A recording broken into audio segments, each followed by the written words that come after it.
నమస్తే, welcome to burning issue. Telangana మట్టి అది అక్షరాల రైతు ప్రాణం. ఆ ప్రాణం మీదే ఇప్పుడు అవినీతి రాబందులు కన్నేశాయి. చట్టాన్ని కాసులుగా మార్చుకున్నారు. రైతుల భూబాధలను వైట్ కాలరీ దోపిడీకి నిలవుగా మార్చారు. గత ధరణి తెచ్చిన అస్తవ్యస్త పాలనిచ్చి ప్రజల్ని గట్టెక్కించేందుకు ప్రజాప్రభుత్వం భూభారతి అనే ఆశాకిరణను వెలిగించింది. అయితే ఆ వెలుగును మింగేసే చీకటి శక్తులు తయారయ్యాయి. ఒకవైపు రైతే రాజు కావాలన్న ముఖ్యమంత్రి రేవంత్ రెడ్డి చిత్తశుద్ధి, మరోవైపు ఆ చిత్తశుద్ధికి నిలువున తూట్లు పొడిచే కొందరి అధికారుల బరితెగింపు. ఆఫీసర్స్కు పవర్ ఇస్తే ఆ పవర్ను సామాన్యుడిని పీల్చుకోవడానికి వాడేస్తున్నారు. సాఫ్ట్వేర్ తెస్తే ఆ టెక్నాలజీని తమ అక్రమాలకు అనుకూలంగా మార్చేసుకుంటున్నారు. తహసీల్దార్లు రిపోర్ట్ ఇచ్చినా, ఆర్డీఓలు క్లియర్ చేసినా అడిషనల్ కలెక్టర్స్ వద్ద ఫైల్ కదలదు, సంతకం పడదు. ప్రతి సంతకానికి ఒక రేటు ఉంది. ఫైలు కదలాలంటే ముడుపులు మంత్రం కావాలి. భూమిపై హక్కు కల్పించే ఆ ఒక్క సంతకం కోసం అధికారులు పచ్చనోట్లు డిమాండ్ చేస్తున్నారనే వార్తలు ఇప్పుడు ప్రకంపనలు సృష్టిస్తున్నాయి. అసలు భూభారతిలో ఏం జరుగుతోంది? అడిషనల్ కలెక్టర్ల అడ్డాలో సాగుతున్న ఆ అదృశ్య దందా ఏంటి? నిఘా నీడలోకి చేరిన ఆ ఆఫీసర్ ఎవరు? మట్టి మనుషుల ఆత్మఘోషపై ముఖ్యమంత్రి స్వయంగా ఫోకస్ పెట్టాల్సిన పరిస్థితులు ఎందుకు ఏర్పడ్డాయి? ఆశల భూభారతిని అవినీతి కంచెగా మలుచుకున్న ఆ గలీజోళ్ల తీరు ఎలా సాగుతుందో ఇప్పుడు చూద్దాం.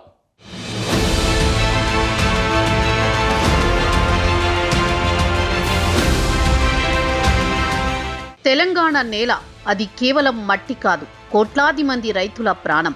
ఆ మట్టి సాక్షిగా గత 10 ఏళ్లుగా సాగిన ధరణి అస్తవ్యస్త పాలనలో రైతు కుమిలిపోయాడు. ఒక పోర్టల్ తెచ్చిన తంటాలతో భూమి ఉన్నా హక్కుల్లేక, అమ్ముకోలేక, అప్పు పుట్టక ఆత్మఘోష అనుభవించాడు. ఈ చీకటి రోజులకు చర్మగీతం పాడుతూ ప్రజా ప్రభుత్వం భూభారతి అనే ఆశాకిరణాన్ని వెలిగించింది.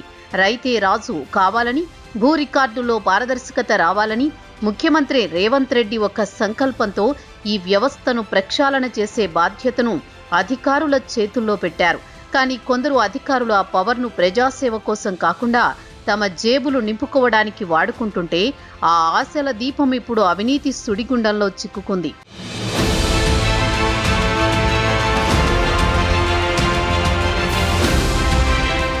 ప్రభుత్వం అధికారాల వికేంద్రీకరణ చేసింది ఎందుకు? సామాన్యుడికి సత్వర న్యాయం జరగాలని. కానీ ఇక్కడే సీన్ రివర్స్ అయింది. తహసీల్దార్లకు సాధారణ మ్యూటేషన్లు ఇస్తే అత్యంత కీలకమైన సంక్లిష్ట అధికారాలను అడిషనల్ కలెక్టర్ల పరిధిలో ఉంచింది ప్రభుత్వం. 22A నిషేధిత జాబితా నుంచి భూముల తొలగింపు, విస్తీర్ణంలో తేడాల సవరణ, డేటా కరెక్షన్ మాడ్యూల్స్, ఇలా భూమికి అసలైన విలువను ఇచ్చే తాళం చెవులన్నీ అదనపు కలెక్టర్ల చేతుల్లో ఉన్నాయి. దురదృష్టవశాత్తు ఆ తాళం చెవులు ఇప్పుడు అవినీతికి ద్వారాలుగా మారాయి. కలెక్టరేట్లలో ఫైళ్లు కదలవు, సంతకాలు పడవు. ఒకవేళ పడాలంటే అడిగినంత సమర్పించుకోవాల్సిందే.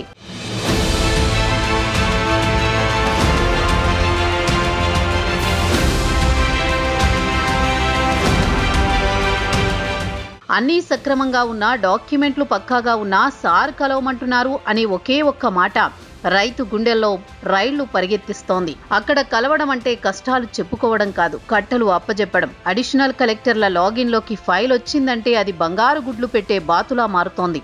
ఒక్కో సంతకానికి వేలు, లక్షలు రేటు కట్టి మరీ వసూలు చేస్తున్నారు. లంచమిచ్చుకోలేని పేద రైతు తన భూమిని దక్కించుకోలేక, రికార్డుల్లో పేరు మార్చుకోలేక ఆఫీసు మెట్లు ఎక్కుతూనే ఉన్నాడు. ప్రభుత్వ లక్ష్యం నీరుగారుతున్న రైతులు ఆఫీసుల చుట్టూ కాళ్లు అరిగేలా తిరుగుతున్నా ఆ సీట్లలో కూర్చున్న అవినీతి తిమింగలాలకు మాత్రం కనికరం కలగడం లేదు.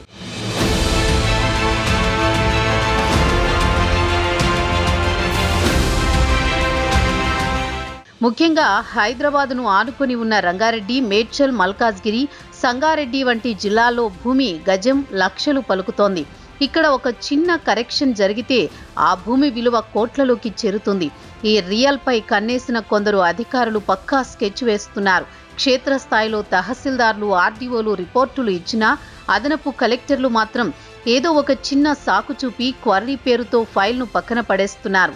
లేదంటే విచారణలో ఉంది అంటూ కాలయాపన చేస్తున్నారు. కానీ అదే ఫైల్ మధ్యవర్తుల ద్వారా, బ్రోకర్ల ద్వారా వెళితే మాత్రం గంటల వ్యవధిలోనే సంతకాలు పూర్తవుతున్నాయి. ఇది సిస్టమ్ ఫెయిల్యూర్ కాదు, వ్యవస్థీకృత నేరం.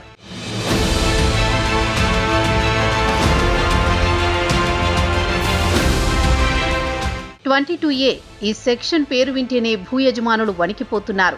పొరపాటున ప్రభుత్వ భూమిగా నమోదైన పట్టాభూములను ఆ జాబితా నుంచి తొలగించే అధికారం అడిషనల్ కలెక్టర్లకే ఉంది. దీన్నే వారు ఆయుధంగా మార్చుకున్నారు. బాధితుడు నేరుగా వెళితే నిబంధనల పుస్తకం తీసి భయపెడతారు. అదే ఏజెంటు వెళితే నిబంధనలను తమకు అనుకూలంగా మలుచుకుంటారు. సంగారెడ్డి పారిశ్రామిక ప్రాంతాల నుంచి రంగారెడ్డి హై వాల్యూ జోన్ల వరకు వేల సంఖ్యలో దరఖాస్తులు పెండింగ్లో ఉండడానికి కారణం అధికారుల అంతులేని ఆకలి తప్ప మరేమీ కాదు.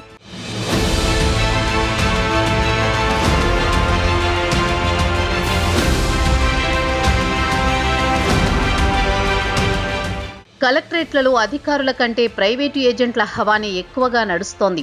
రైతు నేరుగా అధికారిని కలవలేడు, కలిసినా సమాధానం దొరకదు. కానీ ఏజెంట్ చెబితే మాత్రం అసాధ్యం సుసాధ్యమవుతుంది. ప్రభుత్వ పారదర్శకత కోసం ఆన్లైన్ పోర్టల్ తెస్తే వీళ్లు మాత్రం ఆన్లైన్లోనే అడ్డగోడులు కడుతున్నారు. సామాన్యుడి దరఖాస్తును రిజెక్ట్ చేయడానికి 100 కారణాలు వెతికే అధికారులు లంచం అందగానే అదే డాక్యుమెంట్లపై అప్రూవ్డ్ అని ముద్ర వేస్తున్నారు. అధికారుల తీరు చూస్తుంటే తాము ప్రభుత్వానికి కాకుండా గల్లాపెట్టెలకు జవాబుదారీగా ఉన్నామన్నట్టు వ్యవహరిస్తున్నారు.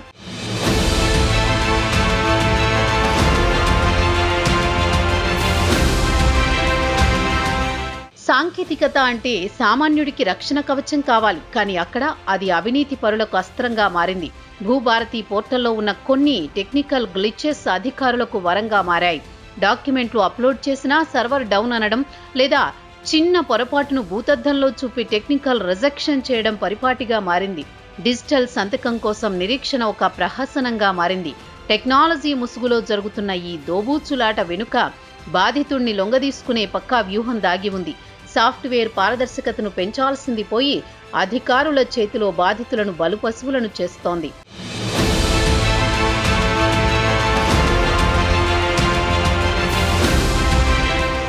ఇది కేవలం ఒక ఫైల్ పెండింగ్ సమస్య కాదు, ఒక కుటుంబం యొక్క భవిష్యత్తు ప్రశ్న. భూమి మీద హక్కు రాక, అప్పు పుట్టక, బిడ్డ పెళ్లి చేయలేక కుమిలిపోతున్న తండ్రులెందరో.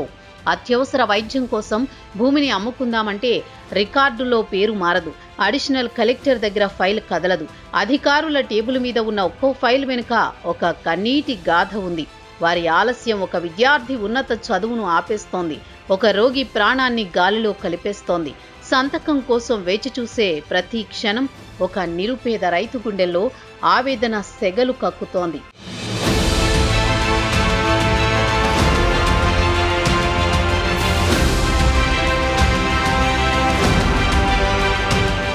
ప్రజాభవన్కు పోటెత్తుతోన్న ఫిర్యాదుల వెల్లువ క్షేత్రస్థాయిలో పరిస్థితి ఎంత భయానకంగా ఉందో అర్థం పడుతోంది. మా భూమి మీద మాకు హక్కు దక్కడం లేదు సార్ అంటూ చేతులు జోడించి వేడుకుంటున్న వృద్ధ రైతులు, అన్నీ ఉన్నా లంచం అడుగుతున్నారు అని ఆవేదన చెందుతున్న యువకులు, వీరి ఆర్తనాదాలు ముఖ్యమంత్రి కార్యాలయం వరకు చేరాయి. క్షేత్రస్థాయి నుంచి వస్తున్న ఫిర్యాదులపై సీఎం రేవంత్ రెడ్డి అత్యంత తీవ్రంగా స్పందించారు. ప్రభుత్వం కష్టపడి తెచ్చిన సంస్కరణలను కొందరు అధికారులు తమ స్వార్థం కోసం నీరుగారుస్తుంటే ఆయన ఆగ్రహం వ్యక్తం చేశారు. ప్రజలను ఇబ్బంది పెడితే ఊరుకునేది లేదు అని హెచ్చరించారు.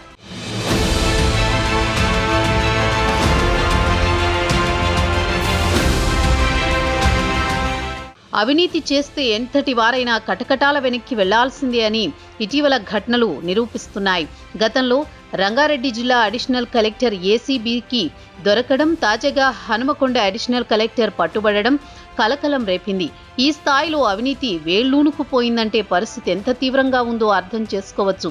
ప్రభుత్వం వీరిపై కేవలం శాఖాపరమైన చర్యలే కాకుండా సర్వీస్ రికార్డుల్లో అవినీతి పరులుగా ముద్ర వేయడానికి సిద్ధమవుతోంది. చట్టం తన పని తాను చేసుకుపోతుందని ఎవరూ తప్పించుకోలేరని ఈ అరెస్టులు హెచ్చరిస్తున్నాయి.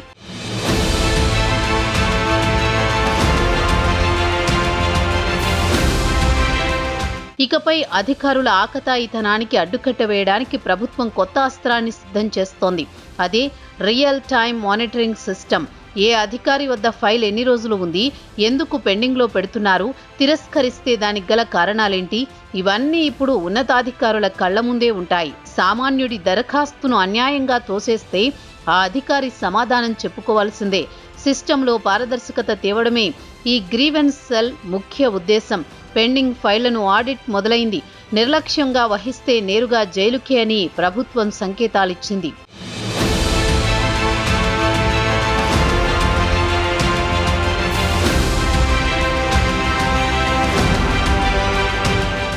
అధికారుల ఆటలు ఇక సాగవు. మీ చేతిలో ఉన్న పెన్నుకు బలముంది, కానీ అది ప్రజల జీవితాలను బాగు చేయడానికి మాత్రమే. ప్రభుత్వం రైతులకు ఇచ్చిన మాటకు కట్టుబడి ఉంది.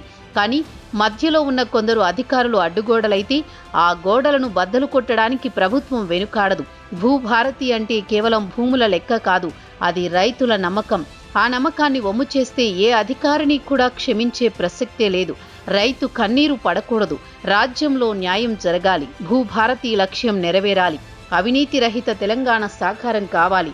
కబడ్దార్, మీ సంతకం, మీ ప్రతి కదలిక ఇప్పుడు ప్రభుత్వ నిఘా నీడలో ఉంది.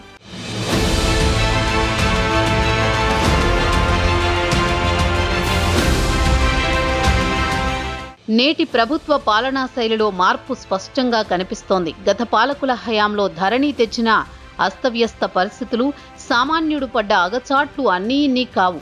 ఆ చేదు జ్ఞాపకాలను తుడిచేయడమే లక్ష్యంగా పాత చట్టంలోని లొసుగులను సవరిస్తూ నేటి కాంగ్రెస్ ప్రభుత్వం భూభారతికి పురుడు పోసింది. ఎన్నికల వేళ ఇచ్చిన హామీని నిలబెట్టుకుంటూ రైతాంగానికి మేలు చేసేలా కొత్త చట్టాన్ని ప్రజల ముంగిటకు తెచ్చిన ప్రభుత్వ చిత్తశుద్ధి ఇక్కడ ప్రశంసనీయం. ప్రభుత్వం తన వంతుగా గొప్ప వెసులుబాటు కల్పించినా కొందరు అధికారుల స్వార్థం ఆ ఆశయానికి తూట్లు పొడుస్తోంది.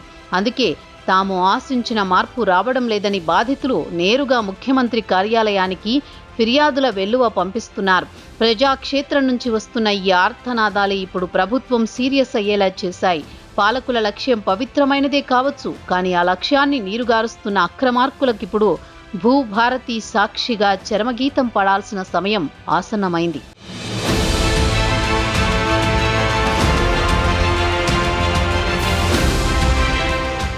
భూభారతి ఇది కేవలం ఒక చట్టం కాదు, అక్షరాల కోట్లాది మంది రైతుల ఆత్మగౌరవం. దశాబ్దాలుగా రికార్డుల గందరగోళం నలిగిపోయిన రైతుకు రేవంత్ రెడ్డి సర్కార్ ఇచ్చిన ఒక భరోసా ఈ చట్టం. కానీ పాలకుల ఆలోచన ఎంత పవిత్రమైందైనా అమలు చేస్తే చేతులు అపవిత్రమైతే ఆ ఫలాలు సామాన్యుడికి అందవని ఈ క్షేత్రస్థాయి అక్రమాలే నిరూపిస్తున్నాయి. ఆఫీసర్ అన్న పోస్టు ప్రజలను పీడించడానికి ఇచ్చింది కాదు, వారి కన్నీళ్లు తొడవటానికి. కానీ కొందరు అధికారులు మాత్రం రైతు కన్నీటి చుక్కలో కూడా తమ కాసుల వేట వెతుక్కుంటున్నారు. గుర్తుంచుకోండి, రైతు కంటతడి పెడితే ఏ రాజ్యమూ బాగుపడదు. మీ సంతకానికి రేటు ఉండొచ్చు, కానీ ఆ సంతకం కోసం ఎదురు చూస్తే రైతు ఆశకు వెలకట్టలేరు. ఆశల భూభారతి అవినీతి కంచెను తెంచుకుని సామాన్యుడి ఇంటి గుమ్మం ఎప్పుడు తాకుతుందో కాలమే నిర్ణయించాలి. మట్టి సాక్షిగా రైతు రాజ్యంలో అక్రమార్కులకు తావులేదని నిరూపించాల్సిన బాధ్యత ఇప్పుడు ప్రభుత్వంపైనే ఉంది.